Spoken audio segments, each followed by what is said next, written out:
Hari ini kita baru selesai melaporkan Hakim MK, khususnya Hakim MK yang bersidang atau memimpin jalannya persidangan di panel 2 pada penanganan sengketa pilkada. Tujuannya kita mau melaporkan etik ketiga hakim ini atas dugaan pelanggaran kode etik, khususnya dugaan pelanggaran keprofesionalan dan kebijaksanaan serta ketidakberpihakan. Nah, kita melaporkan ini dalam kaitannya dengan penanganan atau pemeriksaan perkara 260, sengketa nomor perkara 260 di Kabupaten Bovendigul. Saya perlu menjelaskan sedikit kenapa kemudian laporan ini kita sampaikan ke Mahkamah Kehormatan Mahkamah Konstitusi atau MKMK. Yang melaporkan adalah warga atau masyarakat Bovendigul. Di antaranya ada 4 orang, ya, dan di antara 4 orang itu ada kepala suku yang merupakan pendukung dari Pak Petrus. Ya, Pak Petrus ini merupakan pihak terkait satu atau calon bupati pemenang hasil pemilu berdasarkan keputusan KPU yang telah dibatalkan oleh MK, sehingga putusan MK tersebut mendiskualifikasikan Pak Petrus dari percalonan atau calon kepala daerah di Kabupaten Bovendigul. Nah, dalam proses pemeriksaan di panel 2 yang dipimpin oleh Prof. Saldi, kami menduga ada ketidakprofesionalan yang dilakukan oleh Hakim MK serta ada kecenderungan atau dugaan kecenderungan keberpihakan kepada pemohon dan pihak terkait 2. Nah, hal itu tercermin misalnya pada saat agenda pemeriksaan ahli dan juga pemeriksaan saksi. Prof. Saldi yang merupakan ketua sidang pada saat itu tidak mengizinkan kepada para pihak untuk bertanya atau mendalami keterangan ahli yang dihadirkan oleh para pihak. Hal itu juga pernah beberapa kali diprotes atau tidak diterima atau tidak diterima oleh para pihak.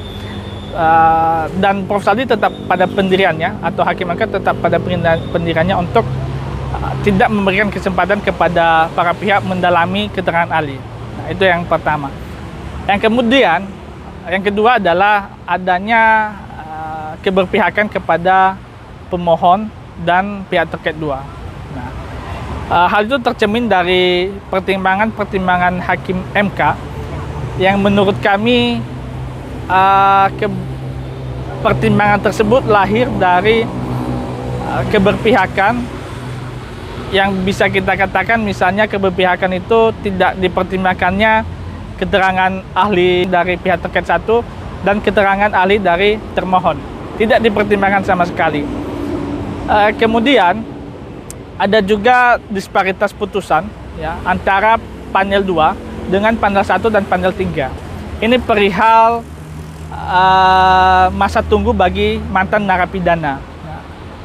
Di panel 1 dan panel 3 dalam pertimbangannya mengatakan bahwa bagi narapidana atau mantan terpidana yang telah selesai masa jeda waktu 5 tahun pasca menjalani hukuman pidana boleh mencalonkan diri sebagai calon kepala daerah tanpa mengumumkan kepada publik perihal statusnya sebagai mantan terpidana. Artinya setelah selesai dia menjalani proses pidana selama 5 tahun, ya, misalnya dia dipidana tahun 2005, kemudian 2011 dia mencalonkan diri, artinya telah melewati 5 tahun, dia tidak perlu lagi mengumumkan kepada publik. Itu adalah pertimbangan di panel 1 dan panel 3 dalam perkara nomor 2 dan nomor 100. Tapi dalam perkara 260, ya, perkara Bovendigul yang kami laporkan ini, dalam pertimbangannya, meskipun sudah lewat 5 tahun, tapi kepada calon yang bersangkutan harus tetap mengumumkan kepada publik dan dibuktikan dengan surat keterangan dari pemimpin redaksi. Nah, artinya ada keterangan atau ada putusan yang saling berbeda dalam satu lembaga, yaitu Mahkamah Konstitusi. Putusan nomor 2 dengan nomor 100 sama, yang dipimpin oleh atau disidangkan dalam panel 1 dan panel 3. Sedangkan 260 dengan kasus yang sama juga yang dipimpin oleh atau yang disidangkan dalam panel 2 berbeda. Nah, kemudian kami juga berharap dengan adanya laporan ini, apabila nanti laporan ini terbukti adanya dugaan pelanggaran etik, kami berharap MK berani mengambil langkah tegas dengan memerintahkan kepada Mahkamah Konstitusi untuk mengkoreksi ulang putusan nomor 260. Ya. Sepertinya akan ada pembatasan hak apabila MK tidak berani mengambil langkah ini. Kita tahu bahwa di peradilan umum misalnya, ketika putusan di pengadilan negeri tidak diterima oleh salah satu pihak, maka dia bisa melakukan upaya hukum banding, ya, atau kasasi. Dalam sengketa pilkada, sifat perkaranya adalah inter partes, ya, perkara para pihak.